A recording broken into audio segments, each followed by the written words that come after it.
பணத்திற்கும் குணத்திற்கும் உள்ள வித்தியாசம் இதுதாங்க. பணம்னு எடுத்துக்கிட்டிங்கன்னா தாத்தன் முதலமைச்சர், தாத்தனுடைய தாத்தன் முதலமைச்சர், அப்பன் துணை முதலமைச்சர், பையன் வந்து வெளிநாட்டில் ஊதாரியாக சுற்றிட்டு இருக்கிறாங்க பெண்கள் அவங்களோட.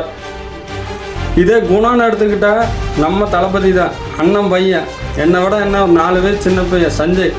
நேற்று ஒரு இன்டர்வியூவில் சொல்கிறாப்புல, எங்கள் அப்பா வந்து வரலாற்று சாதனை படைச்சிருக்கிறாரு, அதனால் நானும் என்னோடய தங்கையும் என்னோடய ஃபேமிலி எல்லாருமே கொஞ்சம் பொறுப்பாக நடந்துக்கணும், அதே சமயத்தில் நாங்கள் சேஃப்டியாகவும் இருக்கணும் அப்படின்னு சொல்லி ஒரு மெச்சூர்டான பையன் பேசுகிற மாதிரி பேசுகிறாப்புல. அதே மாதிரி நம்ம தலைவர் கொடுத்த அட்வைஸ் என்னென்னா, பையனுக்கு உன்னோட அடையாளத்தை நீயே எடுத்துக்கணும், என்கிட்ட என்ன ஹெல்ப் பண்ணாலும் வந்து கேட்டுக்கோ, ஆனால் உன்னோட அடையாளத்தை நீ தான் உருவாக்கணும் அப்படின்னு சொல்லிக்கிறது. இதுதாங்க வளர்ப்பு. இப்படித்தான் வளர்க்கணும் பசங்களை. கதை விட்டு போட்டு ரெட் செயின்னு கம்பெனி வைப்பாங்களாமா, திடீர்னு பார்த்தா உதயநிதிக்கு பதிலாக இன்பநிதின்னு போட்டு காலேஜ் படிக்கவே 500 கோடி ரூபாய்க்கு பிஸ்னஸ் நடக்குது.